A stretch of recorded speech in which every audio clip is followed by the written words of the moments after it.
B Care Polytechnic College, Palsanda, Murshidabad.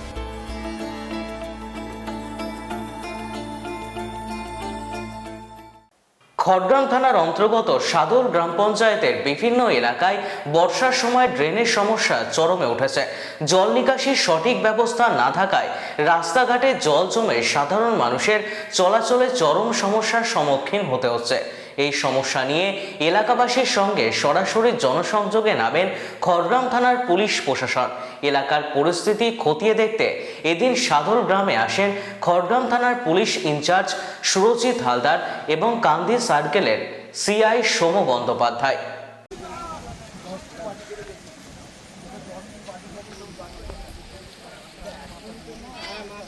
ফিল্ডে দাঁড়িয়ে ছিল, কাটাকুটি হয়ে গেল, টোটালটা এলো। এবার পানিটা ধরেন ওখানে লেবার লাগবে কালকে, যে ড্রেনটা ক্লিয়ার হবে। আপনার এই মিডিলটা বাকি আছে, আপনার গাছ ঠিক হয়েছে, কিন্তু এটা টেন্ডার করা হয়েছে। এখন এটা কাজটা শুরু হয়েছে, টাইম তো লাগবে 2-3 মাস। ভরা আছে ওই আপনার পাইপ ভরা আছে, ওই আপনার রড ভরা আছে এই ঢালাই। টাকা কাটবে ভিডিও ম্যাডাম কি করতেছে? ওদের দুটো মেম্বার আছে, এই পাড়া পূর্ব পাড়ার এরপরে এটা মধ্যম সমস্যা হয়ে গেল, আর এর পূর্ব পাড়া সমস্যা আমাদের পূর্ব পাড়া অর্ধটা একবার পানি একবার শেষ হয়। মোটামুটি 10 থেকে 12 দিন থেকে আমরা প্রধানের কাছে বলছি। তারপরে আমাদের কোনো রকমের বাড়ি ঘর কেটে সেই জিসিবি দিয়ে সারাদিন কেটে আমরা করছি না, নিচে দিয়ে করছি জল। এখন এই পাড়ার প্রবলেম, এখন ওই যে ওই এই রাস্তার মধ্যে একটা সব পাইপ আসছে, চিরকাল ওই ধার দিয়ে পানি মারা যাচ্ছে। এখন স্কুল আছে, তারপরে এই রাস্তার পশ্চিম ধারে ওখানে একটা পুকুর আছে না? আরে ভাই পাইপ এখন আর নেই। এখন ওই পাইপ ছিল বন্ধ করে দিয়ে বুঝেছি তোদের দিকে পানি মারা, তাই তো কোনো এক সময় ছিল বন্ধ হয়ে গেছে। ওখানটায় পুরোটা তো ছিল না, নদী না, এই রাস্তাটা বলি, এটা মেন রোড, মেন সেন্টারটা আছে যেটা। এরা এদের বক্তব্য হচ্ছে যে জলটা ওই বিলে পড়ো, আর আমাদের জলটা যে কাটিং করলে আমাদের ওই দিকে পড়ছে আমাদের বলছে। এবার এরা বলতে চাইছে যে ধরেন ওইখানে যে কাটি তাহলে সম্পূর্ণ পানিটা আমাদের দিকে যাচ্ছে, এইলি ধরেন মনোমূল্য হচ্ছে না। মানে এরা এবার এই পানিটা ধর মারতে গেলে ধরে টোটাল ড্রেনটা এখন ক্লিয়ার না হবে। পাড়া ওই পাড়া জল তো ঠিক হয়ে গেছে। হ্যাঁ, ওটা কাটিং হলো আজকে, ওই পাড়া জল মিটে গেছে। মিটে গেছে বলছে কালকে এখনো মিটেনি, ওটার এখনো কাজ আছে। আর একটা ধরেন কাটিং আছে, ওই পাড়ার জল ওদিকে নিয়ে যাচ্ছে। আমার সমস্যা এই একটা পাড়া নেই, এই পাড়ায় এই জলটা নিয়ে এই জলটা এখানে পড়ে কথা বলছি। আমরা বলছি স্যার আমাদের জলটা বিষয়টা হচ্ছে এই যে একটা রাস্তা নতুন তৈরি হয়েছে, এটা আগে তো ছিল না, তখন গ্রামের জল মাঠ দিয়ে চলে যেত, বুঝলেন?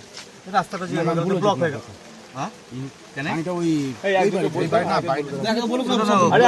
প্রথমে তোমাদের যখন রাস্তাটা ছিল না তখন পানিটা কোন দিকে যেত?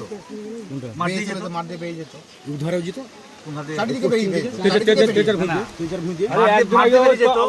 রাস্তাটা হয়ে পড়ে তো ব্লক হয়ে গেল।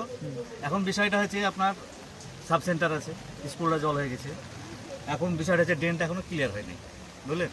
যার জায়গা তাকে আমরা অনুরোধ করলাম, প্রধান সাহেব ছিল কোনটা মানে যেখানে আমরা কাটছিলাম ওদের হওয়ার পরে, ওদের ক্লিয়ার হওয়ার এই জল বের করার জন্য, ওদিক দিয়ে কোথাও দিয়ে, এই দিক দিয়ে বাদ দিয়ে, মানে এই জলটা যেটা আটকে আছে মধ্যমে, মানে এই যে বের করার জন্য করছিলাম, বুঝলেন? জায়গার পারমিশন নিলাম, যার জায়গা তার সঙ্গে কথা হলো যে আমরা ছোট সাহেব ছিল বলে 3 মাসের মতো গ্যারান্টি আমি লিখি, এটা লিখিত করে নাও, 3 মাস পর তোমরা ব্লক করবে, যেহেতু জলটা নেমে যাবে। তারপরে আমাদের ড্রেনটা ক্লিয়ার হয়ে যাবে, তখন আমরা ড্রেন দিয়ে তখন ভালো একদম। ওরা এসে বললে যে আমরা কাটতে দেবো না, মার করলে মার করবো আজই, বলে তো বলে ঠিক আছে আমরা যাবো না, একটা ঝামেলা সৃষ্টি হবে। ছোট সাহেব মিডিলে ঢুকে গেল, যে দুই পক্ষকে বুঝিয়ে দিল যে আমরা কাটলাম না, চলে এলাম গাড়ি নিয়ে। তারপরে আমাদের ছেলেপেলা বলে আমাদের যদি জল বের না তাহলে আমাদের ড্রেন আমরা ক্লিয়ার করব, কোন দিকে জল যাবে সেদিকে ছেলেপেলা করছে। এবার এই জলটা ধরেন এইদিকে পুকুরে চলে পড়বে, পুকুর থেকে মাঠ দিয়ে চলে যাবে। বি কেয়ার পলিটেকনিক কলেজ, হাজার হাজার ছাত্রের ভরসা। নবাবের জেলার স্বনামখ্যাত পলিটেকনিক কলেজ। সরাসরি ভর্তি চলছে পলিটেকনিকের সমস্ত কোর্সে। যোগ্যতা মাধ্যমিক বা সমতুল। ভোকেশনালের ছাত্রছাত্রীরা দ্বিতীয় বর্ষে সরাসরি ভর্তির সুযোগ পাবেন। কলেজের নিজস্ব হোস্টেল ও যাতায়াতের সুব্যবস্থা রয়েছে। স্কলারশিপের ব্যবস্থা। সিভিল, ইলেকট্রিক্যাল, মেকানিক্যাল সহ সমস্ত রকম কোর্সের ভর্তির সুযোগ নিতে আজই যোগাযোগ করুন। মুর্শিদাবাদের সদর শহরের একদম পাশে B Care Polytechnic College, Palsanda, Murshidabad.